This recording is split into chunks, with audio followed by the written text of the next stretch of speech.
Hello and welcome to the St. Louis Online. I'm Pete Smith, co-chairman of the 40th National Narrow Gauge Convention Planning Committee. The video you are about to watch is part of a series of clinics and layout tours presented as a virtual but slimmed down version of our narrow gauge convention, which had to be canceled due to the coronavirus. We thank all of our presenters for their support and for allowing us to share their work with you. Our thanks also to Russ Segner, Robin Peel, and Burr Stewart for producing this series. For more information on this video and others, go to our website at 40nngc.com. We hope you enjoy the program that follows.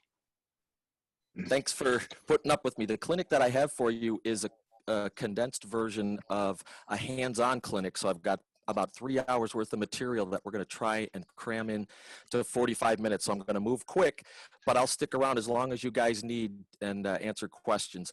It's a broad subject, water, and I don't want to make a lot of assumptions. There's people's abilities are at different levels. The title of my clinic, Creating Realistic Water, I originally had titled it, I Can't Believe It's Not Water. If you remember the old Fabio commercial with the butter, it kind of summarizes the reaction that I want people to have when they see my water. What we're going to talk about is a little bit of art theory as it relates to how I model water. I'm going to share with you what I think are 3 key components to modeling water. I'll talk about some of the methods and materials that I use, and I want to talk about the one thing I get more questions about than anything else after I give a clinic. If you do this one thing, it'll save you tons of stress and aggravation, and then I'll stick around for questions. And I want to be upfront and say that what I'm going to share is not my method. It's a combination of things that I've learned from other people. Brett Gallant from Sierra West was a huge help to me when I was starting out. You'll recognize probably some of Dave Frary's methods, and I've taken what I've learned from them and put my spin on it. So if you hear me say you have to do it this way, that's not me being arrogant. That's just an expression to if this is how I did it, if you want to get the results that I'm getting. So how realistic? I have 2 goals for myself when I model water. I want it to be photorealistic. I want it to fool the camera because this is the chance you have to take motion out of it. But I also want to appeal to the people who aren't modelers, the casual viewer. I want them to have that sense of disbelief. I want them to look at it and, can I touch that? They want the kids especially.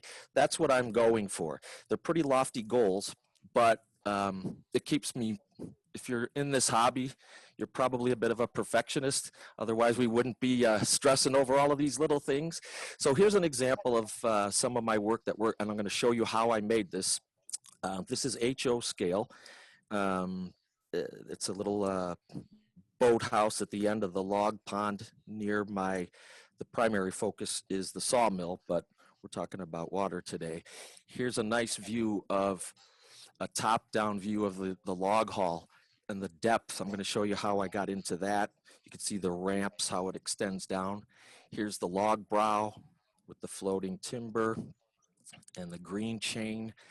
And there's another quick view of the opposite side of the boathouse. All of these pictures were taken outside with real lighting. So with any scenery element, generally we look to natural materials. They always solve our realism problems. The color is right. You can find the right texture, dirt, rocks, wood, whatever, and it's free. It's all there, but it's not much of a help to us when we're talking about water. The 2 biggest problems with water, other than the obvious, that it causes mold and it evaporates all the time. From a modeling perspective, first of all, it's shapeless. And that means it's going to take the form of the container that it's in. It flows. It always indicates some form of motion. And the other problem is that it's unscalable. Water is one of 3 things in nature that refuses to scale down. Special effects guys for movies figured that out years ago. Smoke, fire, and water. If you're going to include those, their scale are a dead giveaway. And of the three, guess which one is the most stubborn? Of course, real water. So let's take a look at why that is. Part of it is a water droplet is going to be the same size. You can't shrink it down. What comes out of an eyedropper is about the same size pretty consistently. Let's take a look at this. This is a still from a movie. I like to look at other people besides modelists. How big do you think that thing is right there in the middle with the number 4? If I had to guess, it looks like a 55-gallon drum, but the water splash tells me that it's a lot smaller. I hope, can you all see that? To my eye, that barrel is probably, based on the water, about the size of maybe a beer can, something like that. But guess what? As we look a little bit further into it, we're way off from what the model builder was hoping to convey to us.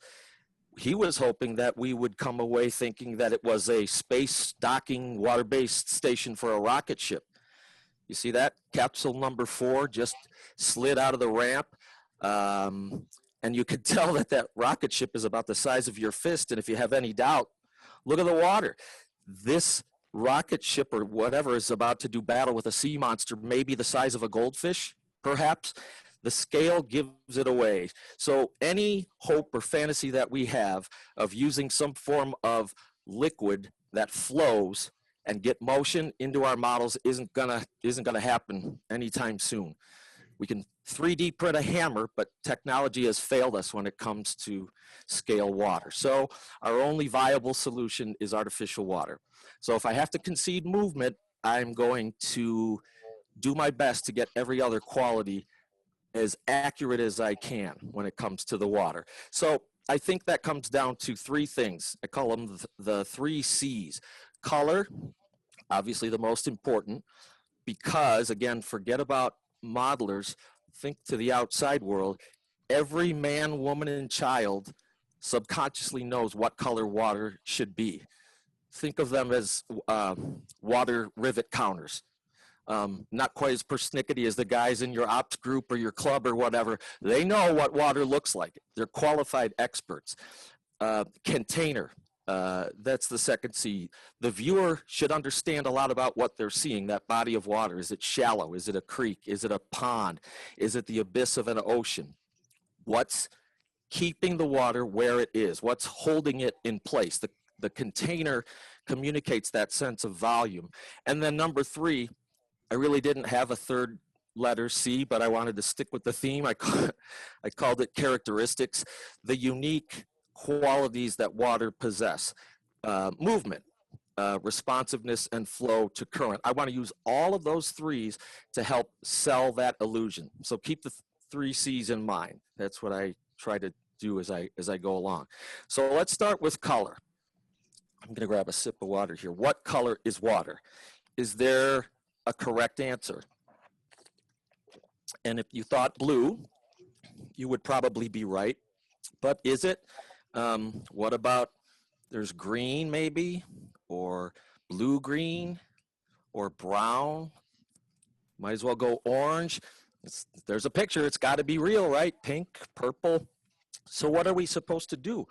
When I was reading the magazines, we were told, look at pictures, look at, that's where you look at real stuff, look at the prototype. Doesn't necessarily work with water. All of those pictures were 100% real, but they're not a whole lot of help. So let's back up. For our purposes, water is clear. The color comes from whatever is suspended, the particles that are suspended in the water itself. Now, a chemist might tell you, well, it's really blue, let them have that. For our purposes, we're gonna go with colorless. I would avoid blue. It's too stark. It's model this if you want to use blue water. That's, I don't know how many people go that route, but I'll show you why. To keep it natural and realistic, do a quick experiment here. It's the light source that gives us those false colors from those first 7 slides. So here's a quick experiment. I'm going to draw a line down the middle of this picture, okay, and take a look at the right-hand side of the river.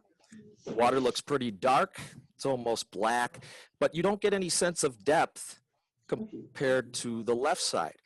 See that? The water is more clear. It's amber colored.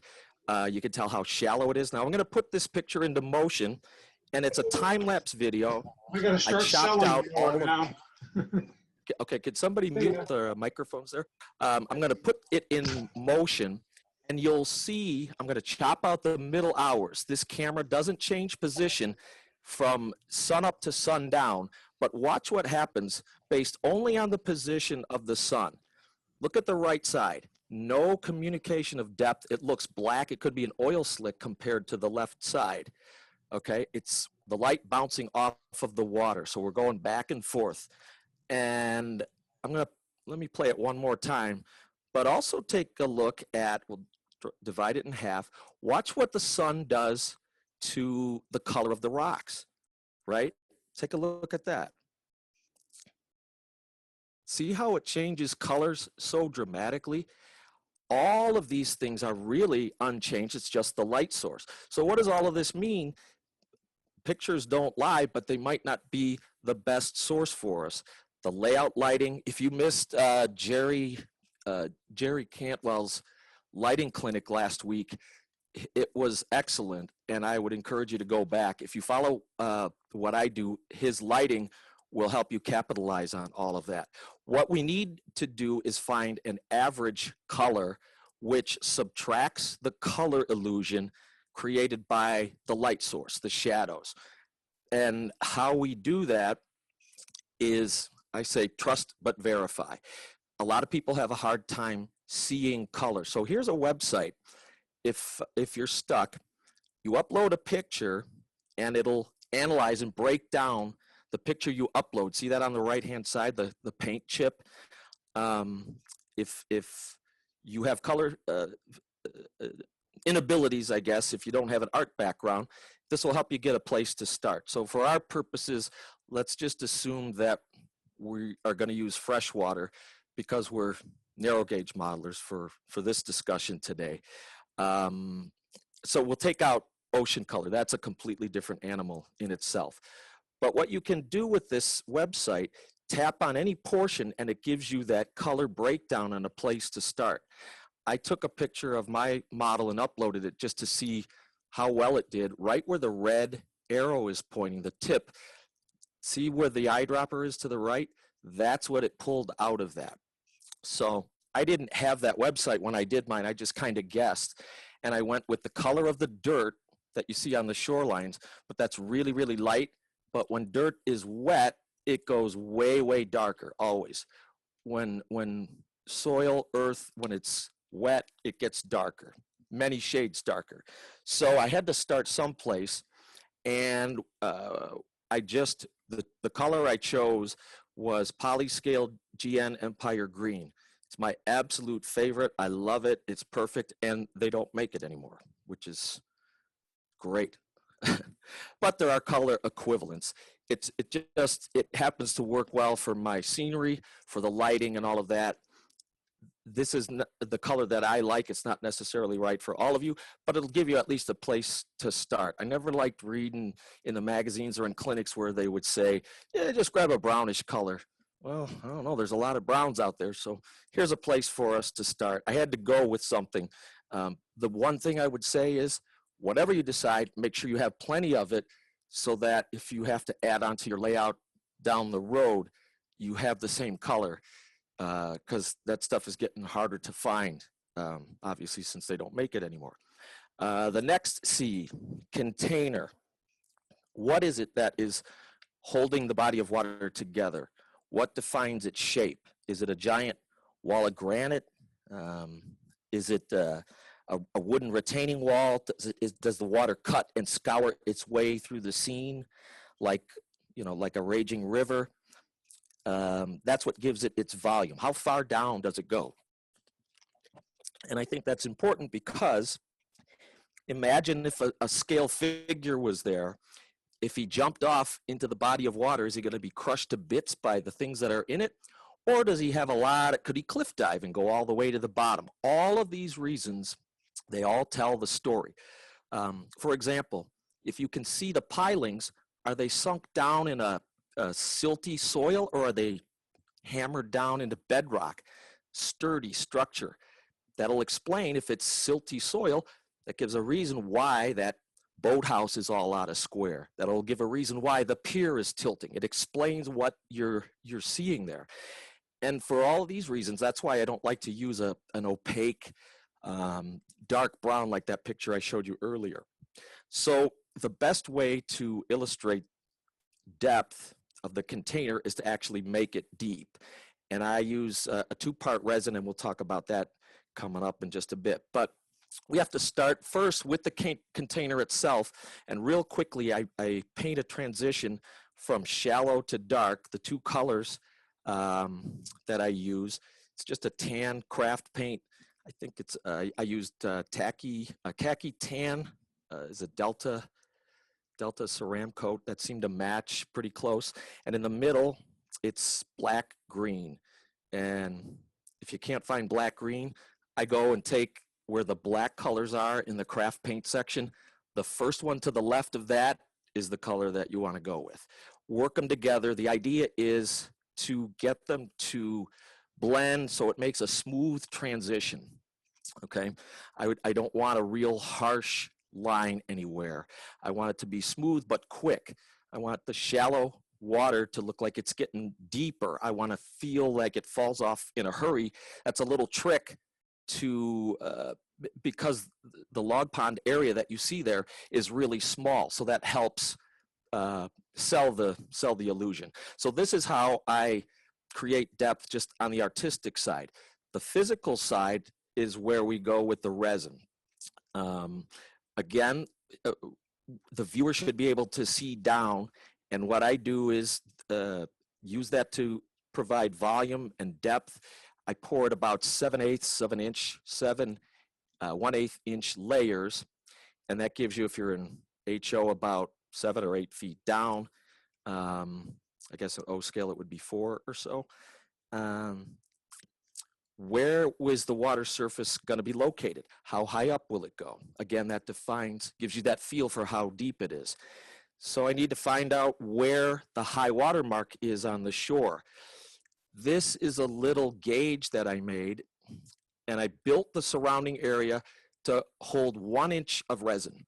The gauge is set at about 7/8 of an inch, planned on 7/8 inch pours.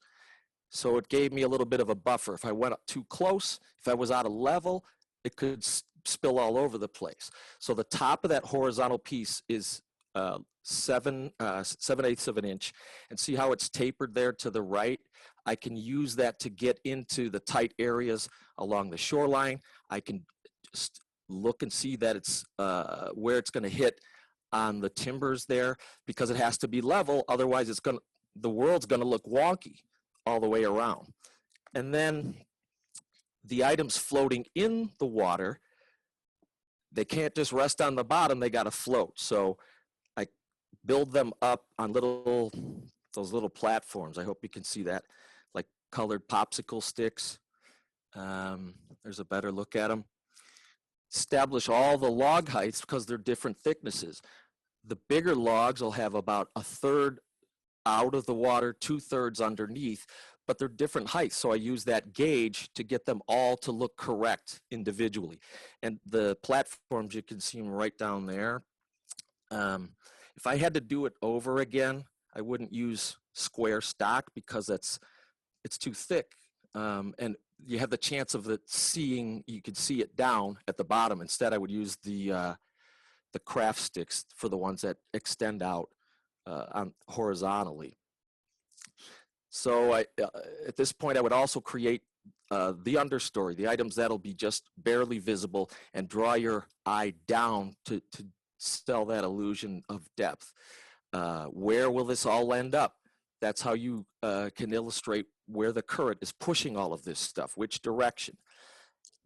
For the floating logs, again, I put them into formation similar as to how they would stick together in a pond, rather than trying to guess and plant them uniformly.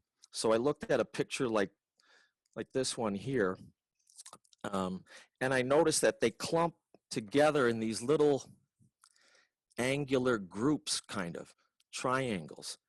And so I assembled them in that way, put them on those stages, and found areas where the current would push them, keeping in mind the flow and the current. It makes sense that they would be grouped, like for example here, up against the side of the vents, because the water is coming in from the top right-hand side. Once I moved them around, glued all of them in place, and then we're ready to go. The next step would be to seal this entire container so that it doesn't leak. If you've worked with any kind of resin, a single pinhole, and it's going to go all out. So what I did was, all around here, just made sure that it was sealed up with caulk or glue, and then especially these areas under here where you can't see because it'll get back behind there. You can also see the glossy, that's just a seal coat of resin that I put to make sure that it didn't leak out. And here, that's the area where the creek drains out of the pond, and I had to build up a dam to hold it in place so that it didn't run all over the floor. So the 360-degree liquid tight seal. Here's an area here where you can see that I sealed it up with caulk, and it kind of matches the color. Over here is just that seal coat of resin, and then look at this big hole here. That one I had to pack full of, I don't remember exactly, but it was probably a caulk or a glue, and then I packed the soil into that, again, to make sure nothing leaks, keep it all natural looking. So real quick, we're going to go through the pour. The first layer of resin, and I'll talk about the mixing in a second, is where I establish the color. It should be darker on the bottom, lighter as you go up. And on this one, unfortunately, see that I didn't make it dark enough. So I think I used 5 to 10 drops of color in the mixture. So the second layer made it a little bit darker. And then as I went up, and I was satisfied that you wouldn't see any of those giveaways on the bottom, keep on going, and it gets lighter up towards the top. I should mention that each layer I let set for, they recommend 24 hours. I went a good 48 hours because of the time of year, the humidity, and the temperature. If it doesn't cure solid, I run the risk of putting another layer while it's still setting up, and that causes sticky spots down the road. This one, you can kind of see how it's touching the bottom of the logs, still filling up the pond. Here's a shot about halfway up. Here's a good example of the depth. See how it draws your eye down? It's deep over there, and off to the right, we're pretty close to being full. So once I got to the depth that I needed, I put all of this clutter and stuff where the current would force it and held it in place with that final coat of resin. And it's just scrap pieces of bark, slab wood, and sawdust that would be typical. But I didn't want to cover it everywhere because I did all of this work. It's a give and take. We have to condense it and make it somehow work in the small amount of space that we have. So for the colors, let me go back one slide real quick. I hope you can see the nice colors that are there.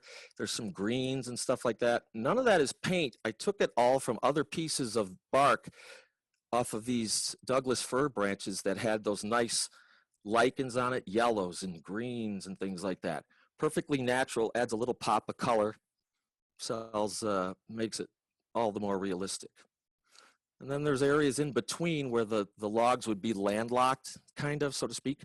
No current. The logs are blocking any kind of motion, so all of that stuff gathers in the middle there, locked in between the logs. On the other side, after the resin was cured, I could go back and add other places where it would get trapped. That's the milky stuff is just a little bit of Mod Podge, sprinkle in the debris, let it get tacky, top it off with more Mod Podge. And I'll point out some mistakes that I made right here. No matter how careful I was, I would get a drip here and there. So what I did was take some Mod Podge that you can see and just sort of made it look like it was wet and draining down. See that? So you've got areas of wet. The Mod Podge will make it look like it's damp, and then areas that are perfectly dry. So pretty cool effect and way to hide a mistake. The third C, characteristics, this is the movement, the turbulence, the current that indicates motion, direction of flow, speed, and volume. Here's a different model. I use this for my clinic to demonstrate this. Same principle though, it's just a layer of cured Envirotex, but the ripples come from just Mod Podge. So here's a different angle of what we're looking at. The ripples are dots of Mod Podge placed individually, little circles, like a contact lens, and they're allowed to dry. So you've got over here, can you see that? They're real small, tight together to illustrate more turbulent water near the waterfall there. And then these are a little bit bigger where it would be closer to shore and less turbulent. Here's another example. Tight, small dots. And I think I've got, yeah, these are the bigger ones. So it looks like calmer water. So turning back to the log pond, once it was cured, I went through and did that all over. It's a little bit of a tedious process, but I think it's worth it because it photographs well. The larger blobs, again, calmer water, tight, small dots equal turbulent, fast-moving current, like here towards the outlet. So I want to show you the application process. And again, it's probably beating a dead horse, but it's important because they're doing it incorrectly will ruin the effect. So for the turbulent water, I use a small, round, fine tip brush. That's Mod Podge in that little cup. Get it damp, and each time, one dot, dab it in place, and just keep going. You can go back with a smaller brush and fill it in so that it shows all of those little ripples and effects. And then for the bigger ones, same soft bristle round brush, but much bigger. This is a lady's makeup brush. The mistake I made is, if you look in that cup, I didn't put enough Mod Podge in there. So when I go to dip it, the bristles hit the bottom. That injects air, and then I'm ruining my work by placing it. So I should have used more Mod Podge. You never shake it or mix it, just pour it, use plenty, place it, and go. Now watch, I'll show you the mistake and how to fix it and why it needs to be fixed. There we go. Let me zoom in. See those right there? Doesn't look like a big deal, but if you get them out while it's still wet, you solve that problem. And the way I do it is get after it right away before it sets up and gets tacky with either a pin or an X-Acto, in this case, just a razor blade. I'm sort of cutting them out, because if you don't and it sets up and you get too many of them, this is what it looks like. Now I've done all of that work and I've got little number 4 rocket ship like we saw earlier. It's not believable. It looks like, just a big blob of foam. Why would that be there? This is a little bit extreme, but I wanted to include it just to show why I go to that length. So if you go back to art class when you were a kid, you might have drawn waves like this. See the peaks at the top and the valleys at the bottom. What we're doing with the placing of the Mod Podge dots to represent those waves, it's the exact opposite. It's upside down, like a contact lens. Think of it as water beating up on the hood of a car, but under our light conditions, you can't tell the difference. It gives off that same shimmer effect, and you're not cutting out divots and this and that. You're building it up instead of taking it down. I hope that makes sense. I know I'm moving really quick, but this is the one thing that I get more questions about: correct mixing technique. After I give a clinic, boy, I did what you said and it's all sticky. They must have sold me a bad batch. That might be true, but I hate to tell them, they probably didn't mix it correctly. This might be overkill, but if you follow this, you will raise your odds of having a good pour considerably. Let's stick with Envirotex for a second. The directions say use the exact amounts. Don't get cute and add more hardener because it'll make it stronger. It doesn't work, and that can be said for whatever resin you use. If it's 2 to 1, it has to be exact. The two parts, the resin and the catalyst, need to be warm. Envirotex calls it for at least 75 degrees. The room you're doing the pour in should be about 75 or above as well. Can't make it too hot, but if you make it cold, you're asking for it to be all cloudy, bubbly, and really ugly looking. Mixing containers, you use 2. You have to pour it into 1 cup, mix it, pour it into a 2nd cup, and do it again. And I'll show you why. And when you pour it, do not scrape out the resin to get every last drop.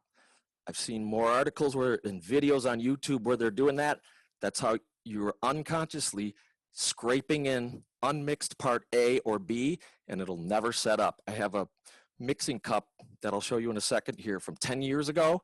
It's still sticky to this day. So here's on the left, I've warmed these up to 75 degrees in a tub of water. The left is the resin, the B is the catalyst, and there's mixing cup 1 and its own mixing stick, mixing cup 2 and its own mixing stick, also important. And then the color that I'm going to use. Bill, this is Russ. To tint it. Yep. Kill your video of your face.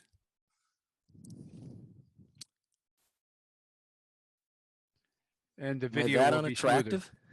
Okay.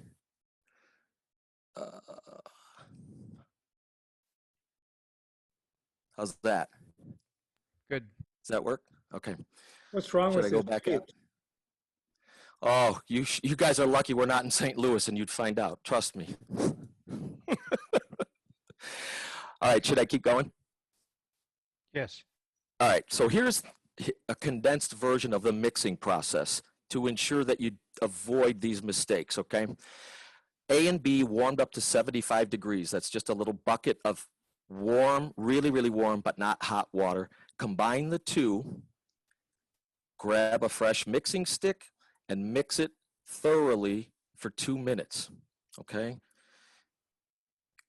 By the time you're done with the 2 minutes, you should have a sore arm, okay? Mix, mix, mix, mix, mix, scrape the sides and bottom, scrape it off of the stick, and continue mixing for a full 2 minutes. You'll see bubbles rising out if you're doing it right. You want to see bubbles at this point. That means it's going into solution. After the first 2 minutes, pour it into a second mixing cup.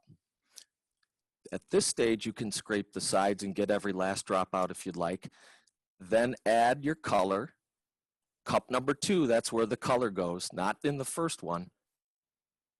And then mix it again for 1 more minute, really thoroughly. Get all of that color mixed up, scrape the sides and bottom, scrape it off of the stick for 60 seconds. And at the end of 1 minute, you want to pour it into your project immediately. And notice, no stick to scrape it out and pour it.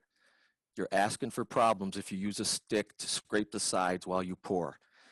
I'm sure there are people who would disagree with me. Trust me, I called Envirotex to why they changed their number. They don't want to hear from me from calling them anymore, but that's part of it. There's always a little bit that does not go into combination. Once it's done, it's going to outgas. Bubbles are going to form, and that's good. That means it's working. To get those to come out, exhale on it. It's just my breath, and look at all of those bubbles go away instantly. I know it's moving quick, but over the next 10 to 15 minutes while it sets, I stay with it for the first 15 minutes to half hour. You can use a torch, but it's really not heat. It's CO2 that causes it to outgas, okay? And I watch for drips, things like that. keep an eye on it. So here's one other tip. Resist the urge to go downstairs or wherever it is 24 hours later. Oh, it looks dry. I'm going to touch it. Don't do that. Touch this. If you touch your mixing cup number 2, if it's on your finger, it's not dry. And it's also, you don't have a fingerprint in the middle of your lake. Very unrealistic. Here's how you tell if it's ready. If it's cured and ready to go on, you should be able to do something like that. I go to the dollar store and buy big mixing bowls, and I use that. It's got a pour spout. I figure for $1, you know, my wife buys hundreds of pairs of shoes. I can treat myself to a dollar store mixing bowl. Here's what it looks like if it's a little bit too soon. This is 24 hours after I poured the demo that we just saw. Instead of it popping out, it's still sort of rubbery. It looks like it's solid, but see how it looks almost like jelly, sort of. It's not 100% cured yet. You probably could keep going and pour, but I would rather wait the extra 12, 24 hours than ruin it. Okay, I know we went really, really fast, and I'm probably close to going over time. If you would like the notes and you have a smartphone, take out your smartphone right now and open up the camera app. Everybody. Pete, Russ, I see you. Open up your camera app and just aim the camera at the screen. That's all you have to do. We'll show these kids who think they know everything about Zoom meetings and technology. We're old, but we're not dumb. All right, are you ready? You don't have to take a picture, just aim it at the screen. And here we go. Just hold it there, and it should open either in a browser or in my Google Drive. This is not the one thing that I hoped you learned from my clinic. This is just easy dissemination of it. If you don't have a smartphone, copy down that address at the bottom. It's tinyurl.com/40 NNGC water. Okay. Did everybody get it? I hope. Did it work? Bill, that worked. That worked, I will tell you. Okay. All right. Questions? I'm here for you. Fire away. So, Bill, we got a few questions on the chat. A few. I had one observation. Thank you for showing us pictures of thunderbirds as the example of bad water. I think a few of us on here, I grew up with thunderbirds, you know, where you saw Thunderbird 4 dropping into the water. It was a famously cheap but quite innovative show, and the special effects were really quite tacky, but as a little kid, I thought it was absolutely wonderful, as someone who's also building models then. I chose that on purpose to show you how good work gets destroyed by leaving out some of those critical elements. And I know it seems like overkill on some of them, but you learn from everybody else. So I didn't know that was Thunderbirds. I just grabbed it. Any fans who love it and think it's great, my apologies. They were very realistic. That was Thunderbird 4, piloted by Gordon Tracy, going into the water from pod number 4. Trust me, we know too much about this kind of stuff. So thank you. Bill, can I ask a question? If you please put the question in the chat, and I'll try and put them now. Otherwise, it gets kind of chaotic. Gotcha. I'm new to this. No. By the way, guys, that's the approach. If you put the questions in the chat, I will try and moderate them. Otherwise, it becomes just a cacophony of noise when we come to question time. Someone asked to repeat the website for your color analysis page. I think they missed it, but thank you. Someone else in the chat posted the right one. icolorpalette.com, and that seems to work for me, so that works well. Okay. So yeah, thank you. Color palette. Yep. And Phil Edholm also said that he has a contrast analyzer to get RGB colors of a specific part of a photo. And again, he put a link in the chat to what that is from a contrast analyzer, which is great. I had one question myself. One issue with water always seems to be to stop, and I don't know what you call it, that meniscus creep or capillary creep up the things like the pilings in the water. Are there any techniques to stop that? In my dumb head, I had the idea of putting some oil on it to stop that creep up the side, like olive oil or anything. But is there any way to actually stop that little creep up the sides? Yes, there is. When you're sealing those edges that I talked about, the 360 all the way around, take that splash coat, okay, and paint it all the way up where that gauge hits. It won't go beyond there. So it's a preemptive stop, if you will. I hesitate to share this. I've been experimenting. Again, I was going back and forth with Envirotex. Any type of resin doesn't like wax or oily products or things like that, but it has the tendency to do the opposite. Instead of creep, it goes like this. So you could take a piling, a pier, and instead of being the water line like this, it'll curve down, and that looks just as bad. So promise me you won't try this on a good model. Do it on an experiment first. What I've gotten to work for me is, take the shoreline, for example. Take Armor All, okay? Don't drench it, paint it on there, and let it, you want it to be damp. If it's white or milky, don't do it. If it's damp, the soil is gonna transition, and it doesn't repel, it doesn't make the meniscus, but there's a downside, and I want to be very clear about this. It's gonna change the way it outgasses. So you gotta stay with that pour for at least an hour. It's gonna hold those bubbles. Remember when I was breathing on it to get it to come out? It takes that effect away, that ability away. So you'll have to drag the bubbles out or hide them somehow. And there's so many variables as to the temperature, the humidity, the way you mixed the pour, and then how much Armor All you have on the side. I've tried it on dirt, I've tried it on wood, like a wooden retaining wall, and a plaster casting, a stand of rock. It works, and it keeps it that weird meniscus that you were talking about, Robin. But be very careful before you try it, because it can really ruin it'll trap all of those bubbles in there, and it puts a skin on the top, and it looks bad if you don't stay after it. So please be careful, and if you try it, let me know, because it might not work, and then I'll blame you. I appreciate your honesty, and thank you for that. Thank you for your support. So actually, quite a few questions popped up in the chat in the last few minutes. I'll try and go through them really fast.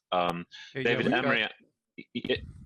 I'm sorry, Russ? Oh, go ahead. We got another 4 or 5 minutes. Okay. So David Emery asked, do you have any experience with magic water? I do not, but I am familiar with it. The difference is it's a lot more expensive than Envirotex. Resins are primarily the same, from what I understand.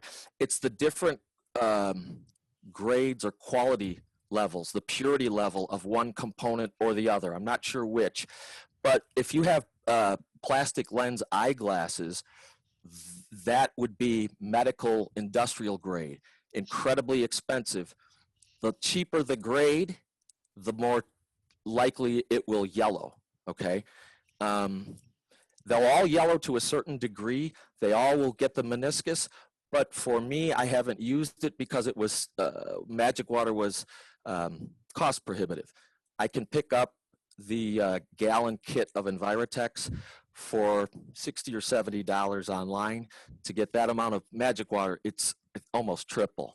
So that's the difference between them. It's the purity level. The more pure it is, the more expensive it's going to be. Okay.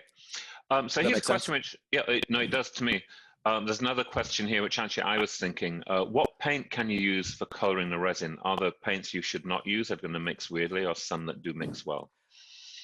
Hey, that's a good question. And I got this information from the company themselves. They said it doesn't matter if you use acrylic, water-based, or solvent-based. And to me, I just can't process as to why. The example that I poured here, I used solvent-based, that True Color. the model that you had there of my log pond, I used acrylic. The difference between the two is the pigment is finer in the solvent-based color, okay? But how the two can mix together, I don't understand that. I would avoid those dyes. You know, they sell, it's for a different type of craft project. There's specific dyes, but they're too thin to color it. I want it to be not opaque, translucent, but not clear, because like I said, we're building up those layers as a block to subtly, just like this, the shore was fading, a transition. Same thing with the depth. I read somewhere somebody tried food coloring. Robin, you want to go, since you're trying the Armor All and everything else, you want to try food coloring? Yeah, I'll try Armor All and vanilla flavor and see how that goes.